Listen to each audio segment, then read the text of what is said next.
Hello everyone, I'm Shivang Mehta. In this session, we are going to analyze Navi Financial Services Private Limited Bond. So this company is in financial services business and is mostly in the business of lending money. So for lending money, they need money as well. Therefore, they have launched their bonds. So we are going to analyze their bonds and find out that is it suitable for which type of investors. So risk appetite of these bonds are low. So let's go ahead and know about the company. So Navi Financial Services Private Limited is incorporated on Feb 14, 2012 as a private limited company. Navi Financial Services, with its systematic and focused approach, strives to meet the borrowing needs of the middle income families and aims to be an pan-India financial services company and provide the full spectrum of financial services by developing various types of financial products. So company's main business is digital personal loans, loan against property and housing loans. So main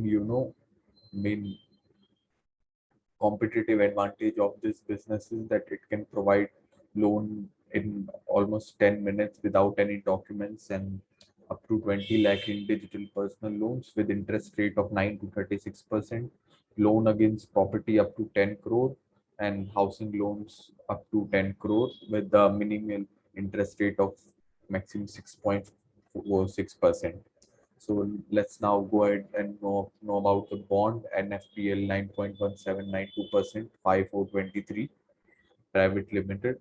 So this bond is in the face value of 10 lakh and company wants to raise 80 crore rupees. So interest payment will coupon price of this bond is 9.17%. Coupon price is nothing but interest and this bond will mature on 5 April 2023.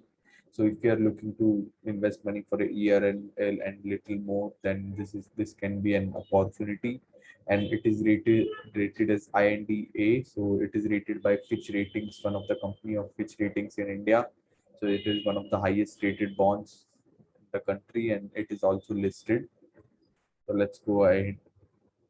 So bond has been recently launched yesterday for listing. So bond opened on 10 lakh 30,000 and touched the low of 10 lakh 30,000. Turnover of bond is really low. So we will see in future how the demand of the bond will be.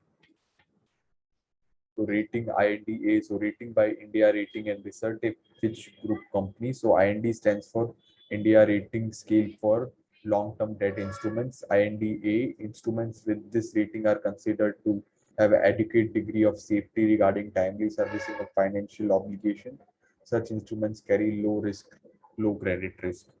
So rating parameters. So these are rating parameters of this company Fitch Ratings.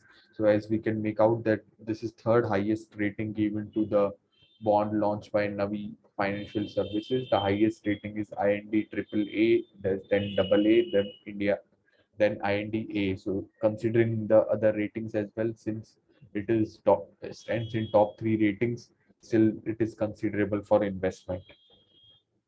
Pros, so bonds have clear advantage over other securities.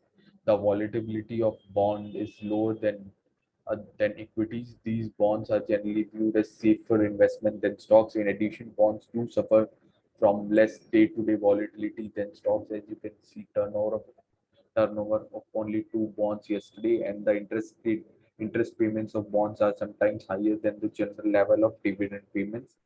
Bonds are often liquid, so it is often fairly easy for institution to sell a large quantity of bonds without affecting the price much, which may be a more difficult for equities. So bondholders also enjoy a measure of legal protection under the laws of most countries. So if a company goes bankrupt, its bondholders will often receive some money back, whereas the company equity stock often ends up valueless.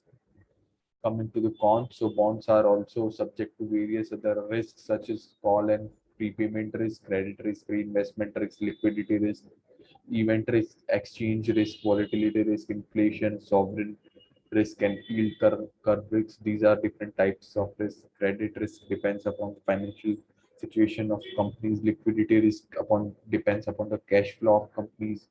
Exchange rate risk depends upon the currency volatility and inflation risk depends upon the increasing price in the market and launch of new bonds. So price changes in a bond will immediately affect mutual fund that that hold these bonds. So the value of bonds in the trading portfolio falls, the value of portfolio also falls. This can be damaging for professional investors such as bank, insurance companies, pension funds, and asset managers. So if there is any change, chance a holder of individual bond may need to sell his bonds and cash out. The interest rate risk could also become a real problem. So bond prices can become volatile depending upon the credit rating of the issuer. For instance, if credit rating agencies like Standard and Poor and Moody's upgrade or downgrade the credit rating of the issuer, and anticipated downgrade will cause the market price of the bond to fall. These are few cons. So now the most important question, should you invest in this bond or not? So considering the current volatile capital market conditions, if you're looking for targeted fixed returns, but also want yield higher than bank FDs, then this product is suitable. High risk appetite of investors should be low to medium. So if you are really conservative investor and cannot afford to lose your money, you can look towards these bonds. So anybody who wants to park their money for a year and more and can bear some risk, then this bond is suitable. Otherwise, they can go ahead with FDs. Considering current market conditions and newness of company issuing bonds, so leveraging for investment is not advisable since company is pretty new. So now you should consider your long-term wealth creation vision, your financial targets, and your risk appetite before investing in these bonds. Thank you.